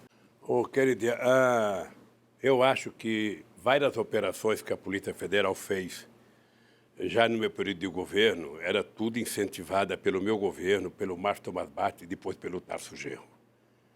A ordem era apurar contra quem quisesse. Você está lembrado, você estava na Índia comigo. Você estava na Índia, você era jornalista, não sei se naquela época da Folha de São Paulo. Folha de São Paulo. Quando eu recebi uma informação que iam na casa do meu irmão Vavá. Tá? E eu fiz questão de dizer, deixem ir.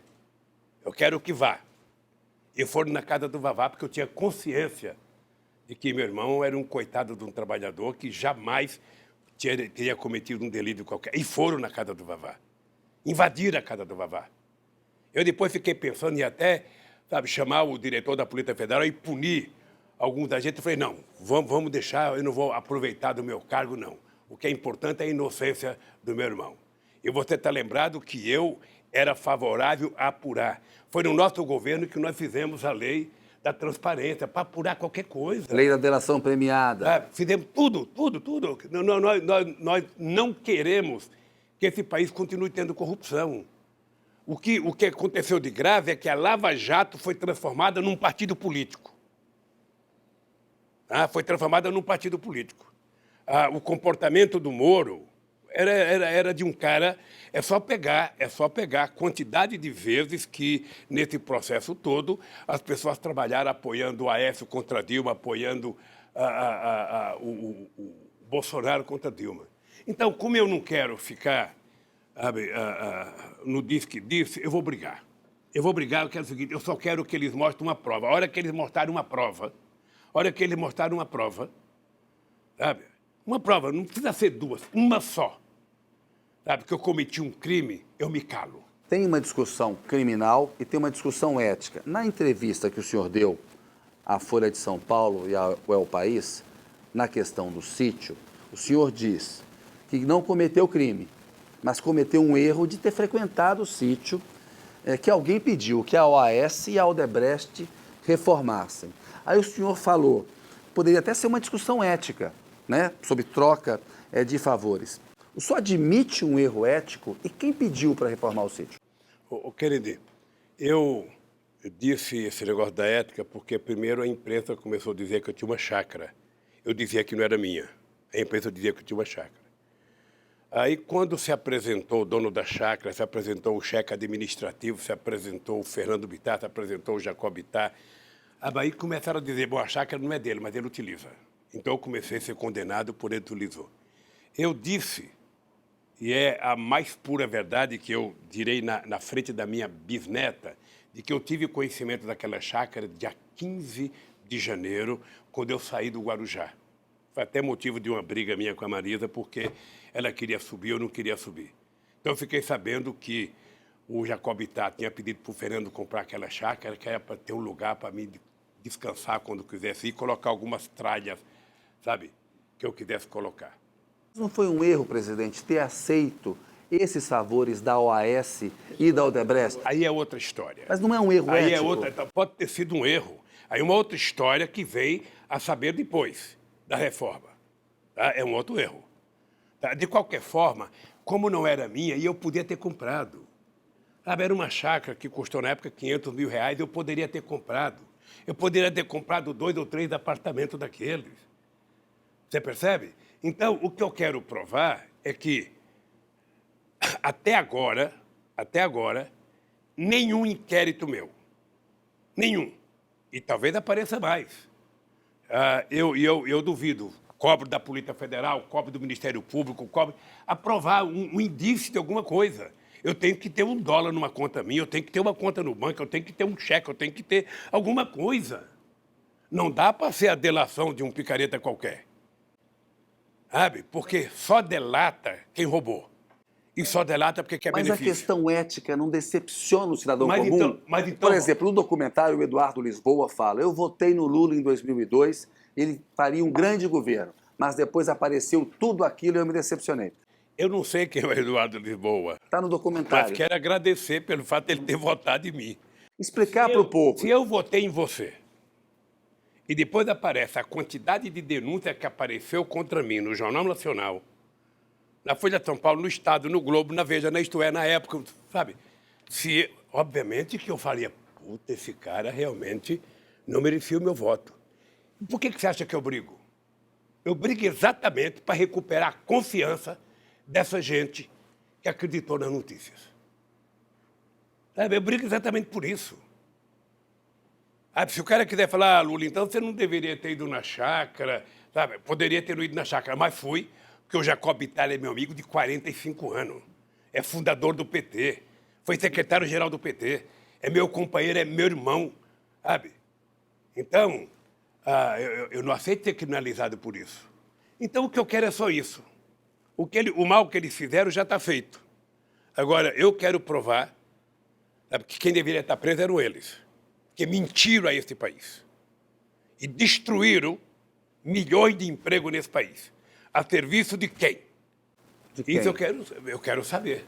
Eu quero saber, porque quando você vê um vídeo de procuradores americanos junto com o Moro festejando a minha prisão, dizendo que participaram ativamente para chegar aonde chegaram no meu processo, eu quero saber.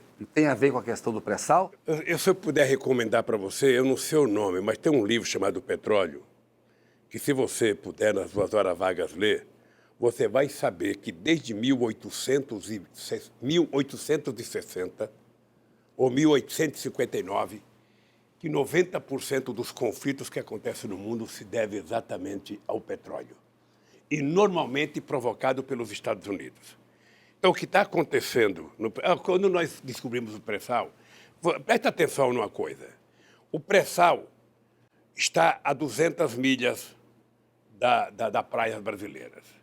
200 milhas são quase 300 quilômetros. Né? Está na divisa.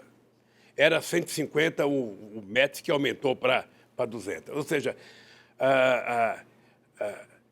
quando nós anunciamos o pré-sal, em 2007, logo em seguida os americanos recuperaram a quarta frota que tinha sido desativada depois da Segunda Guerra Mundial. É muita coincidência, meu caro. Quando eles anunciaram isso, o que eu fiz? Propus à Unasul a criação de uma instituição dos militares da América do Sul, Conselho Sul-Americano de Defesa, para garantir a nossa tranquilidade aqui. Então, o petróleo é tudo, sabe, que motiva a guerra do Iraque, a destruição da Líbia e agora o Brasil. Por isso é que o Lula tinha que ser odiado e a Dilma, porque a gente criou a lei da partilha, porque a gente dizia que o petróleo era nosso, porque a gente criou fundo educacional com o petróleo, e não é possível, o petróleo tem que ser das grandes empresas petroleiras, é por isso que estão desmontando a Petrobras. Quero falar do petróleo, até por causa da coisa da Venezuela, e nós vamos entrar no mar internacional. Mas tem algumas questões que eu quero fazer para o senhor, e eu estou preocupado com o tempo. Uma é a questão da cobrança da autocrítica ao PT. Por quê? Tem uma derrota eleitoral importante. Segmentos que votavam no PT deixaram de votar e há uma cobrança, porque tudo que se descobriu na Petrobras tem uma corrupção endêmica mesmo. Aconteceram casos de corrupção ali. Não cabe uma autocrítica, presidente, sobre o que aconteceu? A única coisa que eu estranho é a obsessão, nesses últimos anos, de cobrar do PT uma autocrítica. E de não cobrar do PT, sabe, as políticas extraordinárias que nós fizemos nesse país. Eu nunca vi ninguém cobrar autocrítica do Fernando Henrique Cardoso.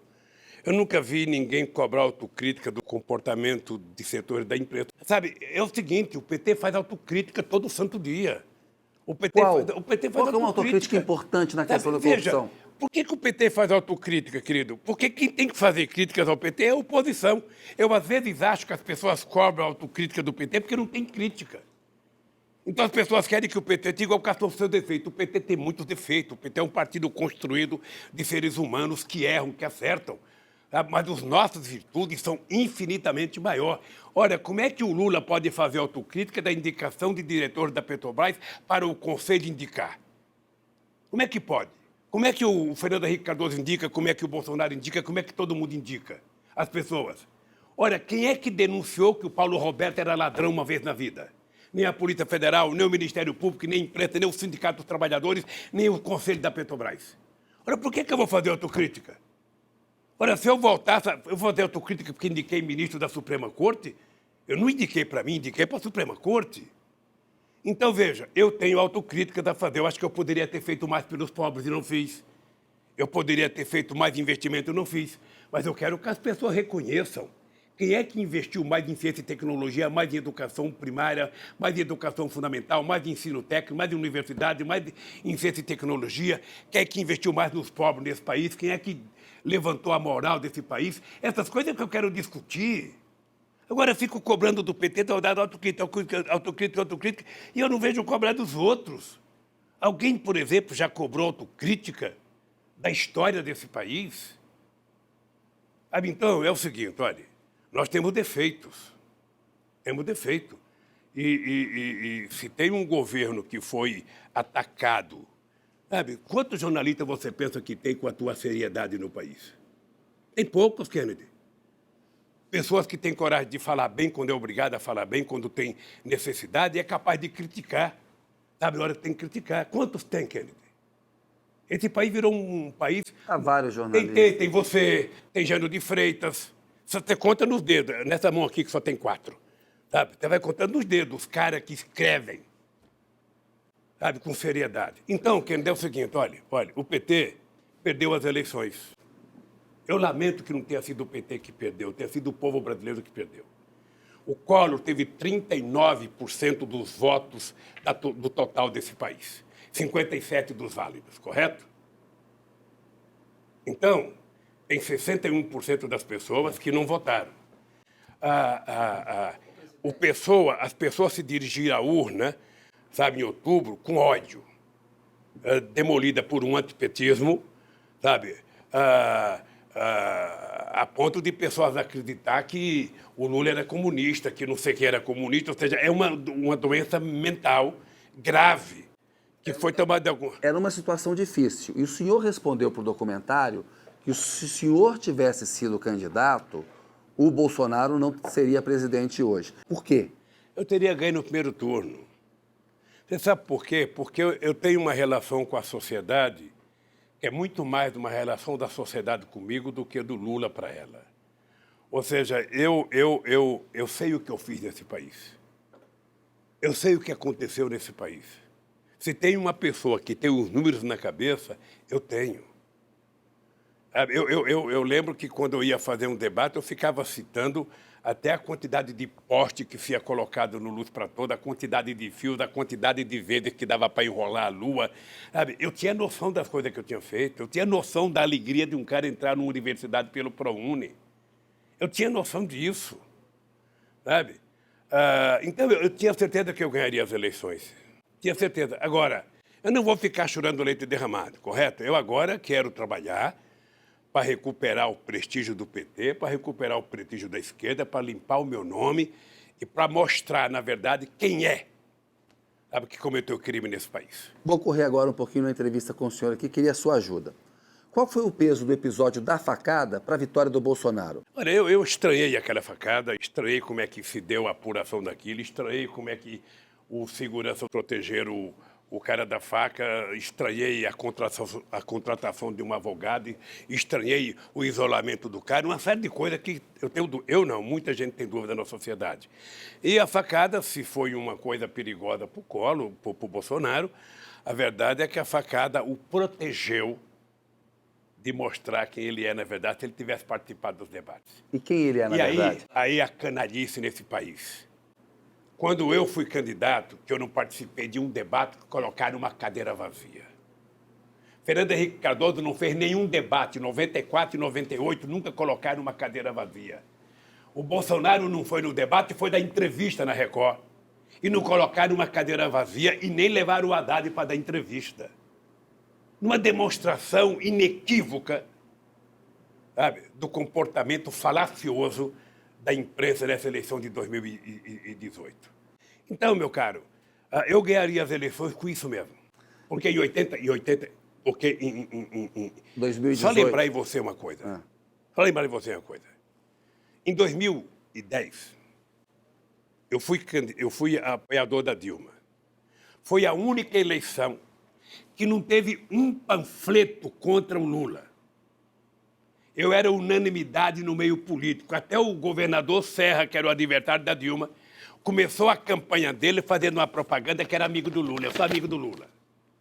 Procura alguém que falou mal do Lula em 2010. Eu saí do governo unanimidade nesse país. Unanimidade. Era 87% de bom e ótimo, era 10% de regular e era 3% de ruim e péssimo. Então, meu caro, depois do que a imprensa fez comigo, sabe, Kennedy, você sabe que eu não sou de lamentar, porque eu sempre acreditei que eu ia derrotar, mesmo falando mal de mim. Mas eu já tenho mais de 100 horas do Jornal Nacional contra mim. E não tem 5 minutos a favor nesses anos todos. Presidente, o senhor disse que o Moro não sobreviveria na política. Por quê? Olha, porque ele não nasceu para isso. Ele nasceu para se esconder atrás de uma toga, sabe, e ficar lendo o Código Penal. Sabe, é isso que ele nasceu. Ele tem que se expor a debate. Eu, por exemplo, adoraria, se sair daqui, fazer um debate com o Moro sobre os crimes que eu cometi. Aonde ele quiser, na universidade que ele quiser. Sabe, ele escolhe o público, eu só quero que seja transmitido pela imprensa. Presidente, a democracia brasileira corre risco com Bolsonaro? Eu acho que corre muito risco. Veja, ele acaba de fazer um decreto acabando com todos os conselhos populares que foram criados a partir da Constituição de 88. ele defende barbaramente um Estado armado, um Estado policialesco. Ou seja, você não vê cidadão fazer um gesto a não ser um gesto de atirar. Ele, na cabeça dele, acha que arma resolve o problema de todo mundo. Ele acaba de autorizar que fazendeiro pode utilizar arma e atirar em quem quiser. É um doente. Acho que o problema do Brasil se resolve com arma, o problema do Brasil se resolve com livro, com escola. Qual é a sua avaliação, presidente, sobre as fortes suspeitas de que a vereadora Marielle Franco tenha sido morta por milicianos? Olha, eu acho que prenderam esses dois que foram presos para tentar evitar mais investigação. E eu acho que a gente precisava continuar investindo para saber quem é o mandante. Presidente, eu queria falar um pouquinho da política internacional. O Nicolás Maduro deveria convocar eleições gerais na Venezuela? Eu fui presidente do Brasil e eu quero te dizer uma coisa muito clara. Eu acho que o Maduro tem que tomar a decisão que for melhor para o povo da Venezuela e o povo é que tem que obrigar o Maduro a fazer as coisas. Mas qual é essa melhor decisão? Não, Eleições gerais? O povo é que decide, pode ser eleições gerais, mas o povo é que decide, não vai ser eu que vou ficar dando palpite. Sabe, o que eu não aceito, hipótese alguma, é a intromissão do Trump, que ele deve cuidar dos Estados Unidos. Um cara que está fazendo um muro, sabe, para separar o povo pobre da América Latina dos Estados Unidos, querer ficar preocupado com o povo na Venezuela, mas ele se preocupar com o povo dele, se preocupar em derrubar o muro. A gente comemorou o muro de Berlim, a queda do muro de Berlim, agora está ele construindo o muro. Então, a Venezuela, o povo da Venezuela tem que ser soberano para decidir o seu destino. Agora, não dá para a gente aceitar, obviamente, o que está acontecendo na Venezuela, o povo passando fome, o desemprego. Acho que o Maduro tem que refletir, tomar uma decisão com o partido. Mas eu insisto, eleições gerais não seriam melhor? Daqui de fora eu posso dizer que é, Kennedy, mas eu não estou lá dentro vendo o clima. Mas o senhor acha que é? O que eu acho errado é um picareta como esse como chama? Juan Guaidó. Guaidó. Um picareta. Se auto-intitular presidente. Imagina o Lulinha vai se auto-intitular imperador. Sabe? Ora, é uma vergonha os países dar apoio a um cidadão desse. Ele não merece. Nós resolvemos crise na Venezuela conversando. Esse que vos fala tinha apenas 21 dias na presidência da República do Brasil, quando eu propus a criação do grupo de amigos da Venezuela. Tá? E coloquei para participar os Estados Unidos e a Espanha. Não é o que deveria acontecer agora? Eu acho. Agora, quem é interlocutor? O Brasil poderia ser. Mas com esse ministro que nós temos e com esse presidente, eles não têm noção do que estão fazendo. Essa gente precisaria saber o seguinte: se essa gente pegasse uma caneta, um economista, e fizesse uns cálculos, quanto custou a Guerra do Paraguai, traduzida em dinheiro de hoje, eles iam saber que qualquer coisa vale mais a pena do que uma guerra. Agora, para os Estados Unidos é bom, porque ele só faz guerra longe, longe, longe. Que efeito teria uma invasão da Venezuela usando o território brasileiro como apoio, como aventam alguns do governo Bolsonaro? Seria desastroso, por todos os aspectos. Seria desastroso politicamente, economicamente e militarmente. Sabe, o Exército brasileiro não está preparado para a guerra. O Exército brasileiro está preparado durante muito tempo para procurar inimigos externos. A partir da Constituição... Inimigos internos. Internos. A partir Você falou externos. Não, internos. A partir da Constituição de 88, nós conseguimos criar o conceito de que as Forças Armadas ela é importante para o Brasil para defender a nossa fronteira contra possíveis ataques externos. Tá? Então, você sabe que quando eu cheguei na presidência, você sabe que os nossos soldados eram liberados às 11 horas porque o Exército não tinha dinheiro para pagar o almoço? Você sabe que tinha soldado que não tinha coturno? Você sabe... E por que, presidente, o general Vilas Boas fez aquela manifestação no Twitter e quis que o senhor ficasse na cadeia? Tem a ver com a Comissão da Verdade? É bem possível. É bem possível, porque a gente tem duas instituições no mundo, que é a Igreja e que é as Forças Armadas, que não aceitam ser fiscalizadas. Graças a Deus, o Papa Francisco está quebrando esse tabu e está fiscalizando a Igreja Católica. Tá? O Exército Brasileiro, os generais de hoje, não tem nenhum problema com a Comissão da Verdade. A Comissão da Verdade está preocupada com uma coisa que aconteceu em 1964, 1968. Nenhum deles era sequer sargento, era tudo moleque na época. Olha, se eles cometeram um erro, você veja na Argentina... Mas eles defendem o que eles fizeram. Diz que atuaram para evitar um golpe. O problema do Brasil é outro. É que a nossa cultura é uma cultura um pouco, sabe... Se de um lado a gente agradece, do outro a gente fica, às vezes, até constrangido. Aqui tudo tem um acordão. Tá? Pensa num país que não gosta de uma briga, é o Brasil. Tudo. Você pegar a história do Brasil, toda vez que o povo esteve em ascensão, para chegar perto, houve um acordão. Assim foi para a independência do Brasil, assim foi para a aclamação da República, assim foi na eleição de Tancredo Neves, assim foi na Constituinte, assim foi na questão da anistia. Então, é justo que as pessoas que tiveram parentes mortos estejam brigando para saber onde estão os corpos dos seus parentes. E eu não acho justo os militares ficarem escondendo o que o tataravô deles fez. Eu não acho justo. Presidente, o senhor tem uma experiência internacional grande. A gente vê o fenômeno Trump nos Estados Unidos, na Hungria, a extrema-direita está no poder. Eu queria uma análise do senhor sobre as razões para esse fenômeno global, que é o crescimento dessa extrema-direita. Eu não sei se chega a ser um fenômeno, talvez a gente estivesse mal acostumado. Mas vamos pegar o grande fenômeno de 1980, com a eleição do Riga e com a eleição da Margaret Thatcher, que implantaram a chamada globalização. Ali foi uma coisa muito forte. Você tinha o Riga, você tinha a Margaret Thatcher, você tinha o Helmut Kohl, presidente da Alemanha, que aí era uma potência de direita governando o mundo.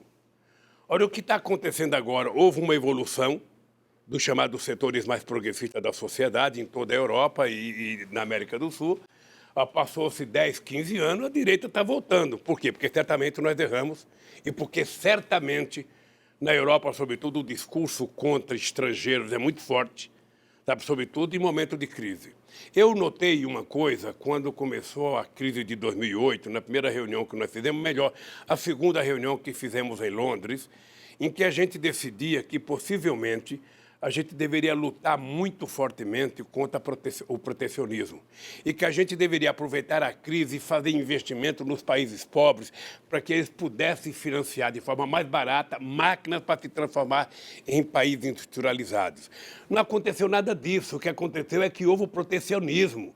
Então, as pessoas, os discursos de direita na Europa é contra turco, é contra árabe, é contra africano, é contra gente do Afeganistão. É uma loucura, uma obsessão. Estou perdendo meu emprego por causa, sabe, do estrangeiro. Aqui no Brasil, eu era presidente quando começou essa crise. O que eu fiz? Eu legalizei 150 mil bolivianos. Legalizei 150 mil bolivianos, para mostrar o seguinte, não é a imigração que causa problema. Qual é a sua opinião sobre o Brexit, que é a possibilidade de saída do Reino Unido da Europa? Eu não tenho uma opinião formada. Eu, se fosse inglês, não votaria para sair. Por quê? Porque eu acho que vai ser mais difícil para a Inglaterra sobreviver, sabe? Comercialmente é importante. Tanto é verdade que eles agora estão preocupados, sabe? Mas eu acho, Kennedy, que a construção da União Europeia foi uma coisa muito forte para a democracia mundial. A construção da União Europeia foi uma coisa muito forte que deveria servir como exemplo de convivência pacífica na diversidade. Lamentavelmente, tem ajuste que precisa ser feito. E eu acho que a situação da Inglaterra é uma situação delicada internamente. Sabe? Se a Europa começar a criar confusão para produtos de exportação da Inglaterra, vai ser muito ruim. Agora, como eu não estou lá, o que eu estou dando é apenas um palpite. Presidente, vamos correr aqui que estamos quase acabando. Eu quero fazer todas as perguntas para o senhor. Para a esquerda brasileira vencer em 2022, ela precisa se unir para ter mais chance, como a gente viu acontecer agora na Espanha? E aí o Ciro, setores do MDB, moderados, têm que estar juntos com o PT? Olha, eu tenho a memória histórica porque eu participei de todas as eleições no Brasil até 2006. Eu fui candidato em 89, 94, 98, 2002, 2006. Muitas delas houve vários candidatos da esquerda. O Ciro Gomes saiu candidato 2 vezes quando eu fui candidato. Garotinho saiu candidato. E depois a gente se juntou. Mas para vencer o Bolsonaro, essas forças conservadoras em Veja, 2022... O problema do Bolsonaro é que nem ele acreditava. Houve um certo menosprezo à candidatura do Bolsonaro, porque nem ele acreditava. O Bolsonaro já estava contente com 15%. Ele jamais imaginou ter isso, pela figura histórica dele, pela trajetória histórica dele. Então, se tem um cara, sabe, que ganhou sem querer, foi esse homem. Sabe? Ele não estava... ninguém acreditava nisso. Eu duvido que tenha um político experiente que acreditasse nisso. Talvez seja isso que tenha feito ele ganhar. A animosidade criada contra a classe política, o PSDB está no poço que estava, e ele ganhou. Tá? Obviamente que a esquerda poderia ter se juntado no segundo turno. Para isso é que nós criamos o segundo turno. Você disputa o primeiro, sabe? Se no primeiro não der, você disputa o segundo turno. É para isso que foi criado o segundo turno. Eu sei disso porque eu participei. Briguei muito pelo segundo turno. Agora, sabe, não deu certo. E quem paga o pato é o povo brasileiro. O senhor disse que o ex-presidente Fernando Henrique Cardoso não tem jogado da forma que o nome dele merece. Que gesto concreto o senhor esperaria do Fernando Henrique Cardoso? Veja, é difícil ficar fazendo julgamento de um homem de 86 anos, acho, de idade. Ou seja, eu acho que ele dessa idade, um cara com 86 anos não tem que ter mais agenda, não tem que ter mais nada, faz o que ele quiser. Ele tem falado mais coisas erradas do que coisas certas. Ele tem contribuído muito mais para agravar a situação do que para arrumar a situação. O que ele deveria dizer? Ele poderia ter influenciado melhor o PSDB, sabe, para que tivesse um candidato mais plausível para disputar as eleições. O senhor sonha em ser candidato à presidência novamente ou o senhor descarta essa possibilidade? Você acha que eu não tenho mais idade para ser presidente? Eu, quando chegar às eleições, eu vou estar com 76 anos de idade. Agora, o que eu vejo? Eu vejo nos Estados Unidos gente de 80 anos querendo ser candidato, gente de 82 aí. Então, Lula está fora do jogo? Veja, eu posso dizer para você uma coisa. Se depender, sabe, do que eu penso hoje, o Lula não é mais candidato a presidente da República. Tem muita gente nova para ser candidato no meu lugar. Sabe? Eu não posso ser um candidato, sabe, se eu não tiver 100% de energia, 100% de saúde e disposição. Se eu tiver com uma força que eu estou hoje, parecendo um jovem de 70, com energia de 30, sabe? Quem sabe? Sua saúde está boa? A cabeça está boa? Estou bem. Graças a Deus eu estou bem. Eu estou aqui, eu me preparo. Você sabe que eu sou um cara que leio muito, assisto muita coisa de política, e você sabe que eu tenho uma missão de vida agora. Além de lutar para que o povo brasileiro possa recuperar o direito de ser feliz, para o povo voltar a sonhar com esse país, eu, efetivamente, quero provar a minha inocência. A minha questão de fé é provar a minha inocência. Sabe? Porque a dona Lindu não merece que o filho dela esteja passando o que está passando por conta das mentiras contadas contra mim. Presidente, o que mudou no seu modo de ver ficar mais de um ano preso? E qual foi o momento mais difícil? Eu, na verdade, que não tive muitas discussões antes de vir para cá. Eu tive muita gente que achava que eu deveria sair do Brasil, muita gente que achava que eu deveria ir para a embaixada. E eu, em função de eu ter sido presidente da República, em função, sabe, de eu ser quem eu sou na relação que eu tenho com a sociedade, eu achei que eu não poderia me permitir ser um fugitivo ou ser um exilado. Eu resolvi, eu vou para o meu país, é lá em Curitiba que eles me querem, eu vou para lá. Por isso tomei a decisão, estou muito tranquilo aqui. Sabe, eu te digo todo santo dia, não acredito que o Moro e que o juiz que me julgaram durmam com a consciência tranquila que eu durmo. Não acredito. Me preparo muito. Às vezes você vê eu bravo assim, mas eu não tenho ódio, não. Eu tenho muita tranquilidade, sabe, porque eu sei o que está acontecendo nesse país e vou brigar para que os setores progressistas da sociedade voltem a governar esse país. Não é possível a gente conviver com a quantidade de mentira que nós estamos convivendo. E aí envolve a questão da Venezuela. Veja, a questão da Venezuela nós resolvemos, ou seja, você pode... Coloca os países da América do Sul para resolver. Olha, imagina se você é presidente do Brasil e eu me proclamo candidato a presidente da República. E aí eu começo a chamar gente para ir para a rua protestar contra você. Aí eu vou tentar convencer militares a dar um golpe em você. Mas a Venezuela não virou uma ditadura?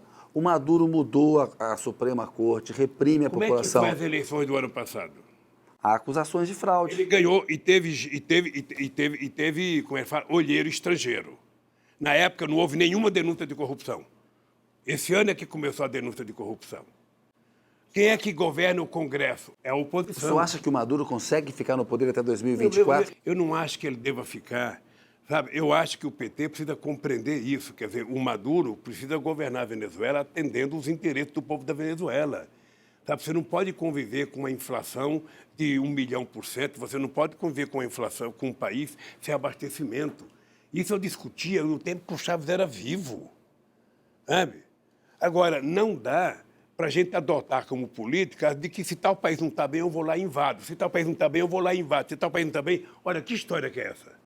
É preciso que a gente respeite a autodeterminação de cada cidadão. Presidente, quantos livros o senhor leu na prisão e qual o livro mais impressionou o senhor? Eu li muitos livros, eu não lembro quantos agora, mas eu li Mais muito. de 40? Posso te dizer que eu li mais do que eu li na vida inteira. Tá? Eu te digo que um livro que me impressionou pelo que estamos vivendo hoje no mundo foi esse do petróleo. Sabe? Esse livro, ele me impactou profundamente. Sabe?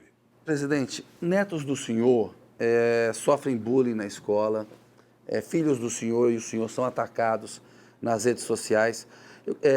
Eu gostaria de saber o que o senhor tem a dizer para essas pessoas que odeiam o senhor e desejam tanto mal ao senhor.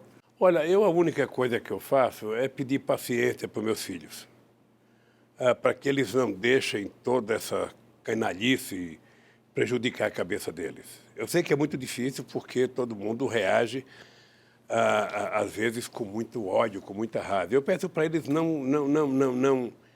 Primeiro, não precisa ficar acompanhando a rede social. Se você tem um lugar que só fala mal de você, não precisa ver aquilo. Você não é masoquista para ficar vendo aquilo. E eu peço tranquilidade para eles, sabe? Porque o que eles estão passando é muito duro. Sabe? Eu, às vezes, me sinto culpado porque ele já sofreu quando eu era o bombom nesse país aqui. É importante lembrar que o meu filho Fábio era dono da Friboi. Quer dizer, querido, acho que nós vamos caminhando para em algum momento em que a mentira definitivamente seja punida, sabe, nos meios de comunicação, seja ele rádio, televisão, internet, porque não é possível. A enxurrada de mentira, de inverdade, sabe?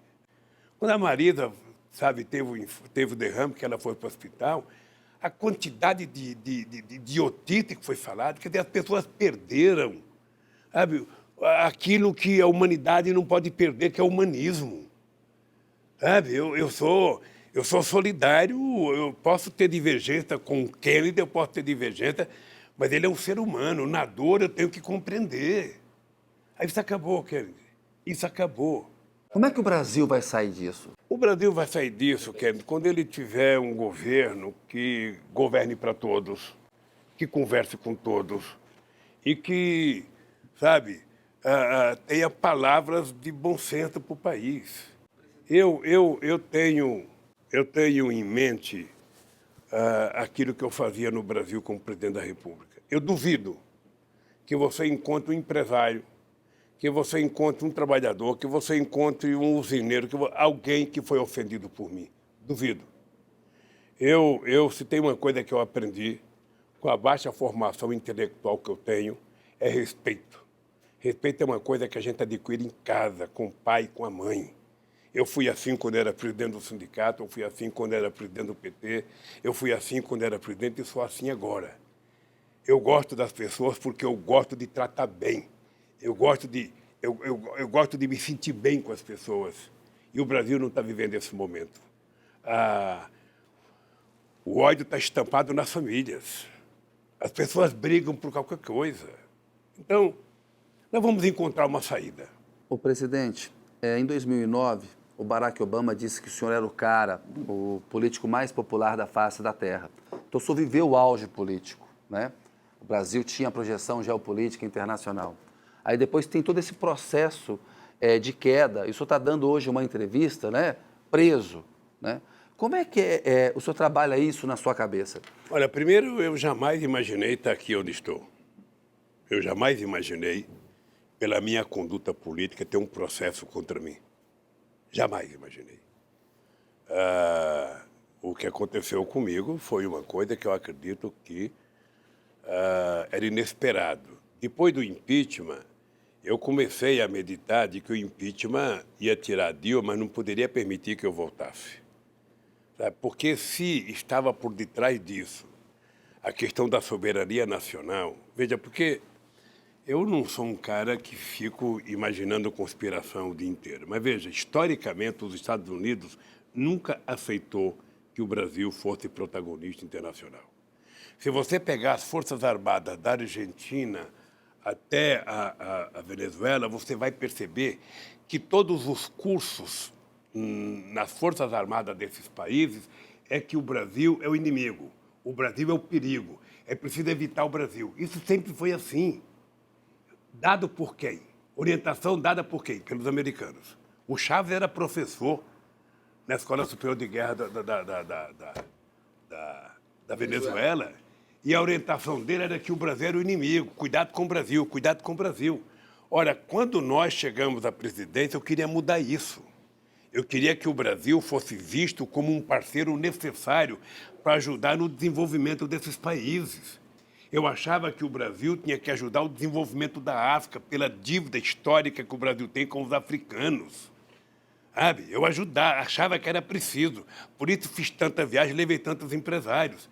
Você está lembrado que eu fui da primeira reunião lá no Congresso Nacional entre o mundo árabe e a América do Sul.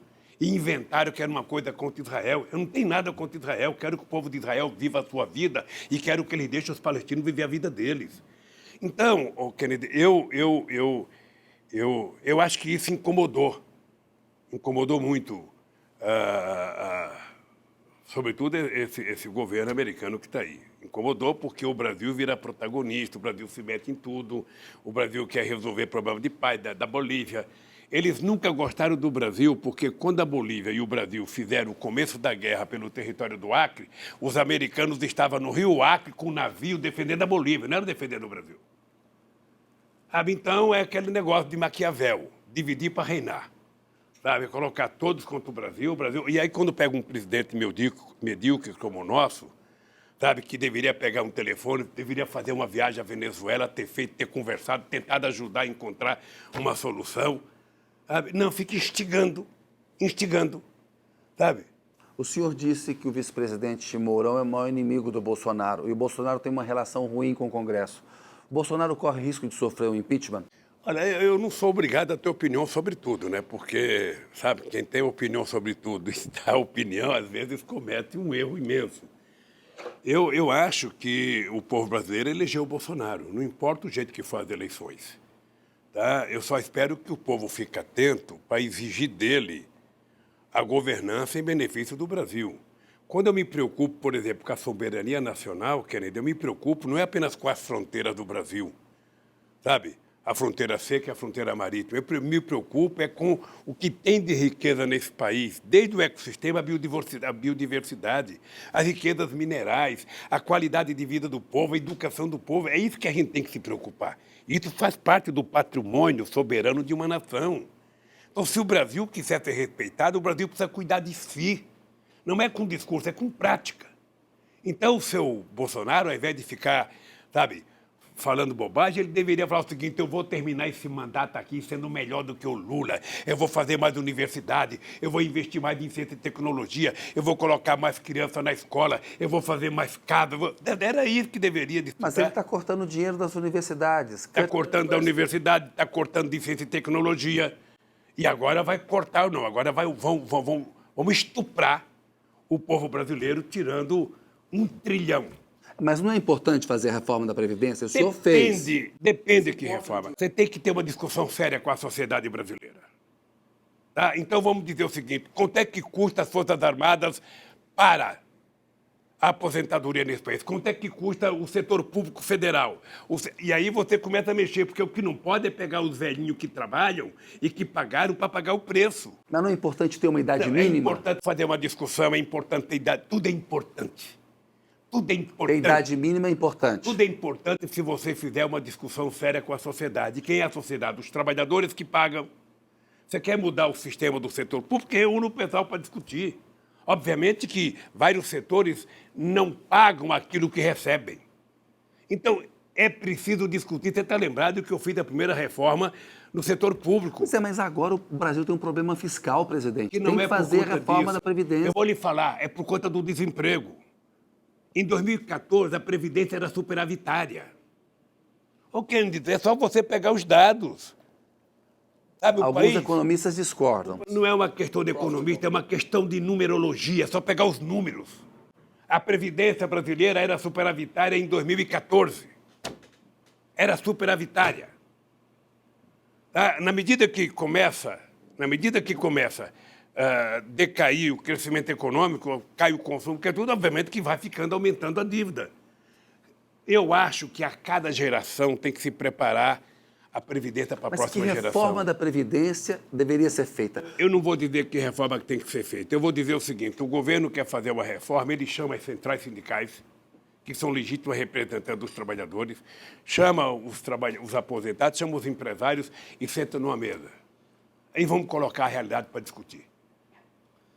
É isso, você fazer uma coisa que não precisa ser dolorida. Você não pode discutir reforma da Previdência para resolver a crise. Você discute a reforma da Previdência para discutir a melhoria dos aposentados. Porque o que eles estão fazendo não é reforma, é estupro. É destruição. É demolição. O senhor chamou o Bolsonaro de um bando de malucos, mas não tem método, não tem estratégia? Eles não têm.